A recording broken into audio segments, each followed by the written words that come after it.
Olá, seja bem-vindo ao canal Aulas Online. Aqui é o professor Ednarso. Hoje nós vamos dar continuidade com a realização do exame de 2023. Portanto, vamos a isso.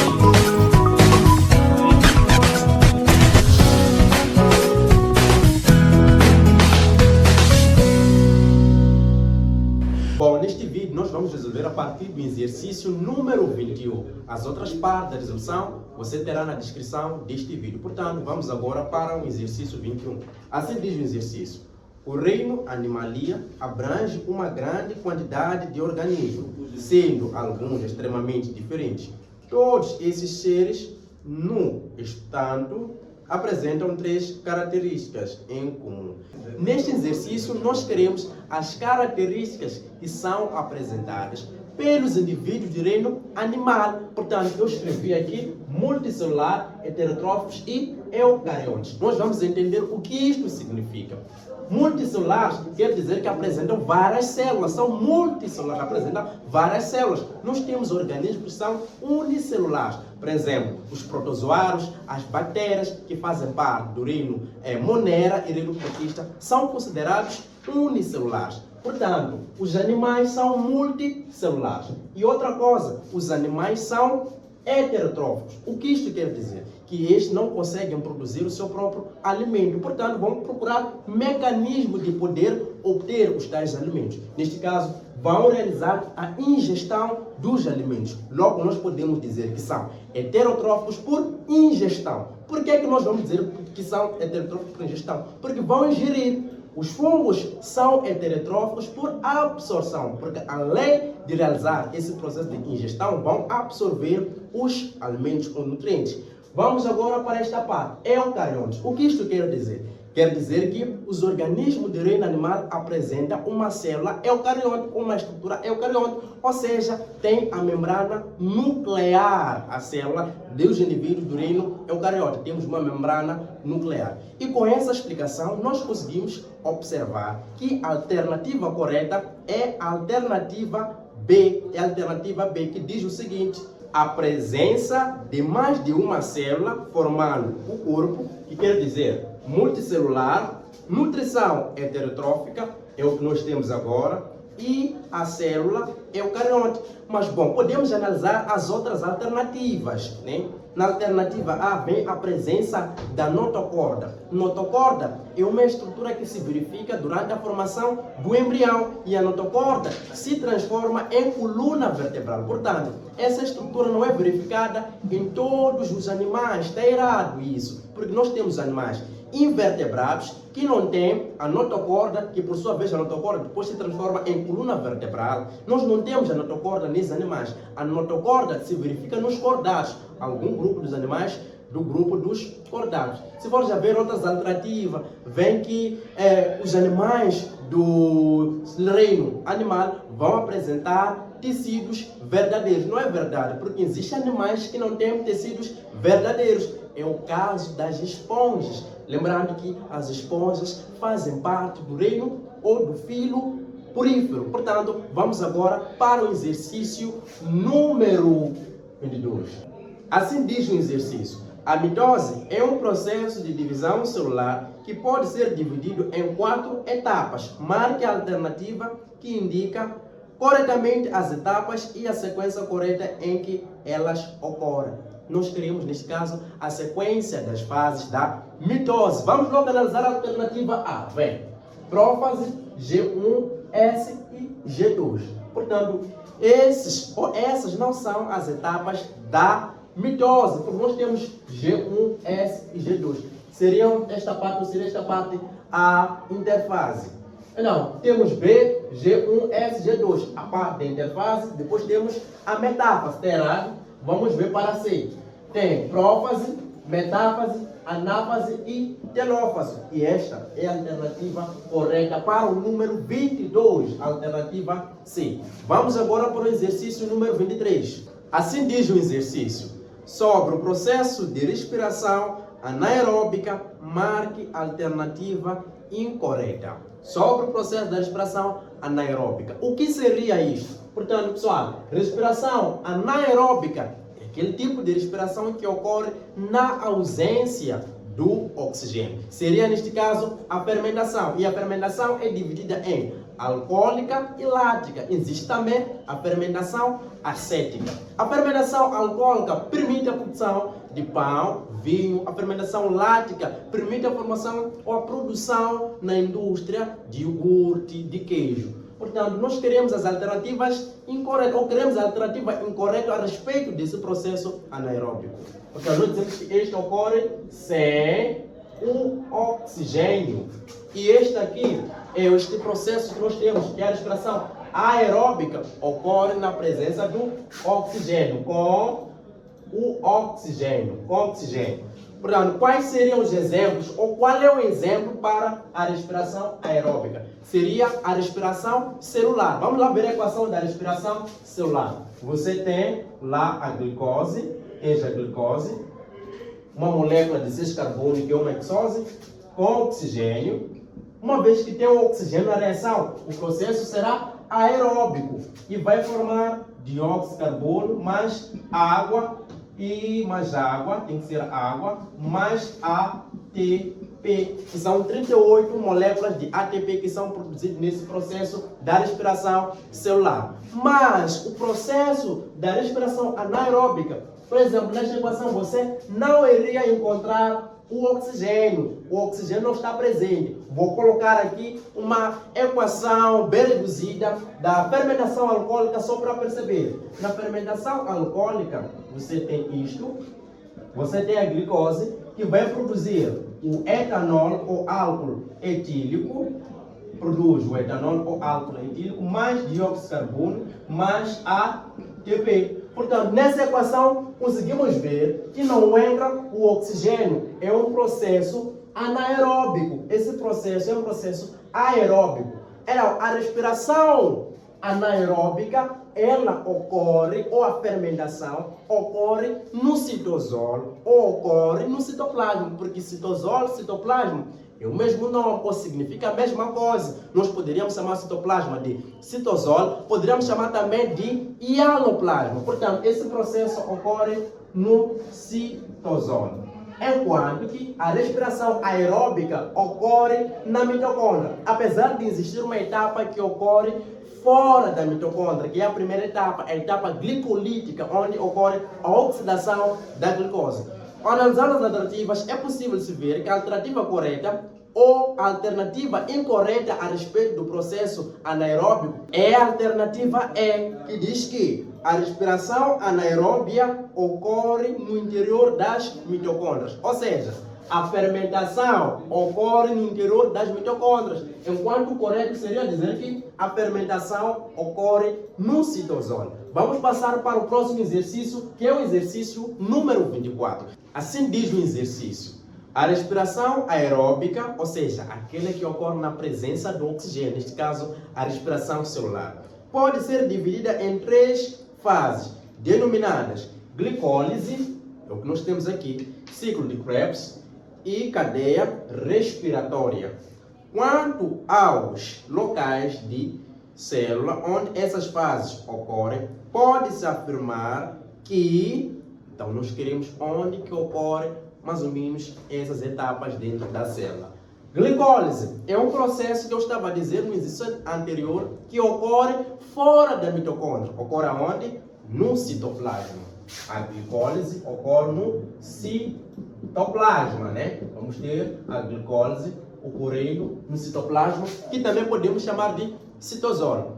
E dizer uma coisa bem interessante: a glicólise é uma etapa comum da respiração celular com a fermentação. Nós podemos verificar a glicólise na fermentação, também na respiração celular, onde vai se formar o ácido pirúvico na glicólise, porque na glicólise quebra-se a glicose formando o ácido pirúvico. Ciclo de Krebs, esta ocorre na matriz da mitocôndria. Matriz, vou colocar aqui, matriz. Temos aqui a cadeia respiratória, a última etapa que ocorre nas cristas. Vou colocar cristas. Portanto, nós temos a cadeia respiratória ocorrendo nas cristas. Podemos, desta forma, analisar as alternativas. Alternativa A: A glicólise e o ciclo de Krebs e a cadeia respiratória ocorrem no interior das mitocôndrias. Não é verdade. Por quê? Porque dizemos que a glicólise ocorre fora da mitocôndria, no citoplasma. B, vem apenas a glicólise e o ciclo de Krebs ocorrem no interior das mitocôndrias. Está errado também, glicólise fora da mitocôndria. C, apenas o ciclo de Krebs e a cadeia respiratória ocorrem no interior das mitocôndrias. E é a alternativa correta, a alternativa C, que diz que apenas o ciclo de Krebs e a cadeia respiratória ocorrem na mitocôndria, vão ocorrer na mitocôndria. Mas a glicólise ocorre fora da mitocôndria, neste caso que ocorre no citoplasma. Essa é a alternativa correta. Passemos agora para o exercício número 25. Assim diz o exercício. No esquema da membrana plasmática abaixo, a sequência que preenche corretamente os espaços numerados de 1 a 5 é. Portanto, nós temos aqui uma figura da membrana plasmática. Sabemos nós que a membrana plasmática ela é constituída por uma bicamada fosfolipídica e por proteínas, que podem ser proteínas canais, proteínas integrais e proteínas periféricas. Portanto, vamos fazer a legenda deste exercício. Vamos lá identificar. 1 representa a bicamada lipídica. O 1 representa a bicamada lipídica. E 2, nós conseguimos ver alguns pontinhos aí no 2. 2 seria a proteína. Neste caso seria proteína periférica. O 2. Vamos para o 3. 3 seria a proteína integral. O 3 seria a proteína integral. E o 4 seria a proteína canal. E depois a última estrutura é o 5, que é o carboidrato. Mas veja que esse carboidrato está diretamente ligado a uma proteína. E quando isto acontece, nós chamamos de glicoproteína. Mas quando o carboidrato está ligado a um lípido, chamamos de glicolípido. Portanto, a alternativa correta aqui é a alternativa, a linha C, para o exercício número 25. Bom, para entender esse exercício é importante conhecer os seguintes conceitos: hipotônico, hipertônico e isotônico. Deve saber quando que se diz que é um meio hipotônico. O meio hipotônico é aquele que tem uma menor concentração e isso possibilita o fenômeno de urgência, ou seja, o aumento do volume da célula quando ela for submetida no meio hipotônico. Temos aqui hipertônico. Hipertônico é quando nós temos uma menor concentração. E se tu submetes uma célula no meio hipertônico, observa-se lá o fenômeno plasmólise. E plasmólise é a perda da água. E temos aqui isotônico. No meio isotônico não ocorre nenhuma alteração. Então agora você conhece mais ou menos esses termos. Agora vamos para o exercício. O uso do vinagre e sal de cozinha em uma salada de alface, além de conferir mais sabor, serve também para eliminar micro-organismos causadores de doença, como as amebas. É inconveniente do uso desse tempero.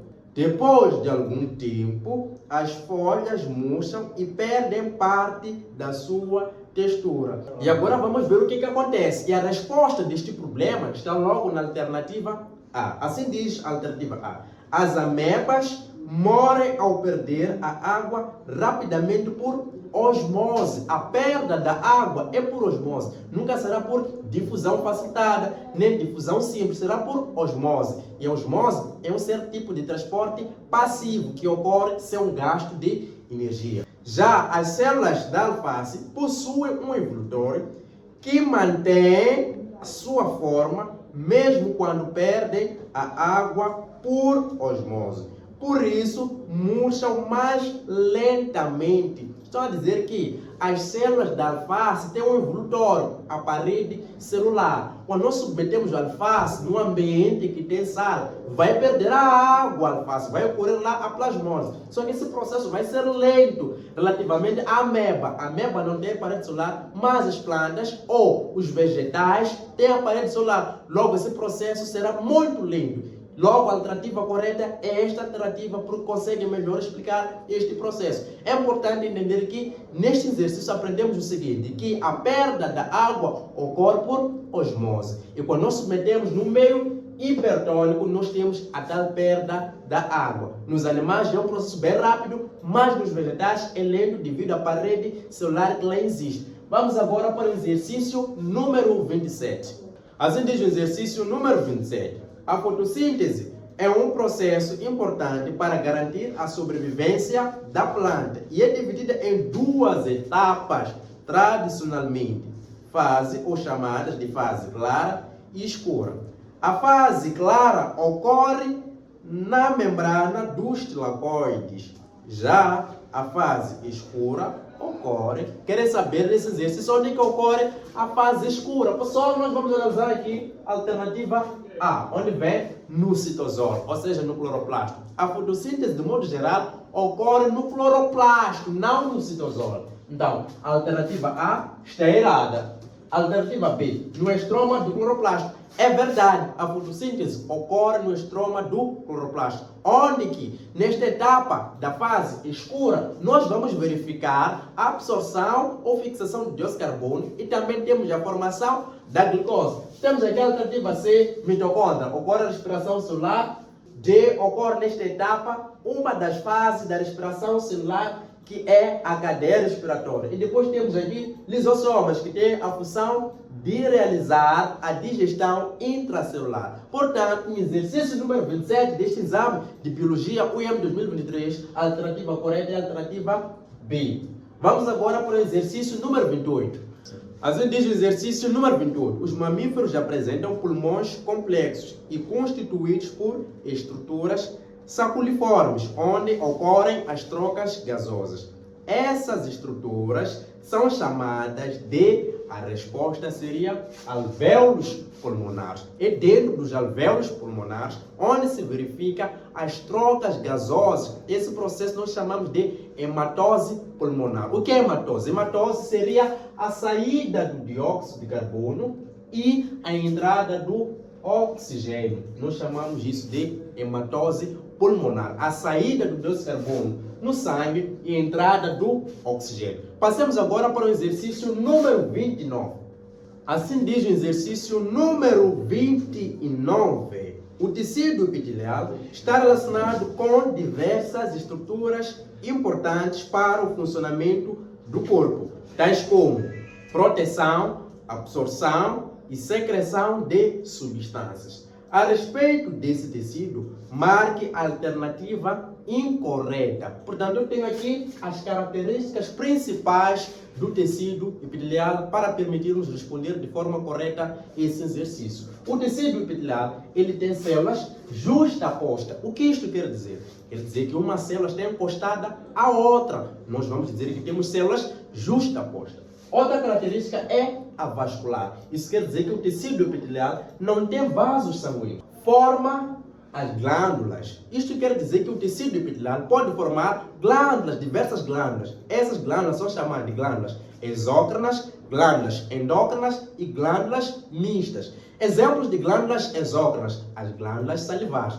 Glândulas mistas, estamos a falar do pâncreas, que tem uma função exócrina, mas também tem uma função endócrina, ou seja, pode libertar as suas secreções para fora, essa função é exócrina, mas também pode libertar as suas secreções para dentro, essa seria, neste caso, a função endócrina, que liberta para dentro hormônios, para dentro do sangue, os hormônios. E vamos passar para outra característica. Apoia-se a lâmina basal. O tecido epitelial apoia-se a lâmina basal e para sua nutrição depende mesmo dessa lâmina basal. Outra característica é que tem pouca matriz intracelular. Portanto, a alternativa incorreta a respeito do tecido epitelial é a alternativa C, uma vez que essa alternativa diz o seguinte: as células do tecido epitelial são justapostas com material intracelular abundante. Nós temos que ter pouca matriz intracelular. Então, a alternativa incorreta é a alternativa C. Nós temos pouca matriz intracelular no tecido epitelial. Vamos agora para o exercício número 30. Não se esqueça de se inscrever. Assim diz o exercício número 30. Sobre os elementos figurados do sangue dos mamíferos, são feitas as afirmativas abaixo. Esse exercício está bem relacionado com a composição química do sangue. O sangue tem o plasma, também o sangue tem os elementos figurados. O plasma corresponde à água e os aminoácidos. Ou seja, essa seria a parte líquida no sangue. E a parte sólida temos elementos figurados, onde nós vamos encontrar os leucócitos, as hemácias e as plaquetas. As plaquetas. Encontramos lá as plaquetas. Sobre os leucócitos, diz que eles têm a função de protegerem o nosso organismo, produzem os anticorpos. Hemácias têm lá a hemoglobina, uma proteína responsável pelo transporte de gases. E as plaquetas são responsáveis pelo processo de coagulação sanguínea. Portanto, nós vamos analisar cada alternativa para melhor responder este exercício. Vem aqui a primeira afirmação. Os leucócitos são os elementos figurados mais numerosos na corrente sanguínea e desempenham importante papel na defesa. É verdade que desempenham um papel principal na defesa, mas há um problema, e o problema é este. Dizem que estão mais abundantes no nosso organismo ou no nosso sangue. Isto está errado. Nós encontramos em maior abundância no nosso sangue as hemácias. Logo, um está errado. Um está errado. E vamos para a outra coisa. Assim diz a segunda afirmação. As hemácias são elementos figurados anucleados, ou seja, não têm núcleo, presentes na circulação e desempenham um importante papel no transporte de gases. Isso aí é uma verdade. Nós teremos dois que é verdade. Portanto, dizemos que está errado. Vamos para 3. As plaquetas são elementos celulares menos numerosos presentes na circulação, atuando nos processos de coagulação. E é verdade, é aquilo que eu estava a dizer. As plaquetas são responsáveis pelo processo de coagulação. Ficamos com 2 e 3, alternativa correta. Portanto, a alternativa correta no número 30 é a alternativa C. Então, se você gostou desta resolução, não se esqueça de se inscrever, comentar alguma coisa e colocar o seu gosto. E se gostaria de ter uma preparação para o exame de admissão, venha à turma dos revoltados que terás uma melhor preparação. E até a próxima!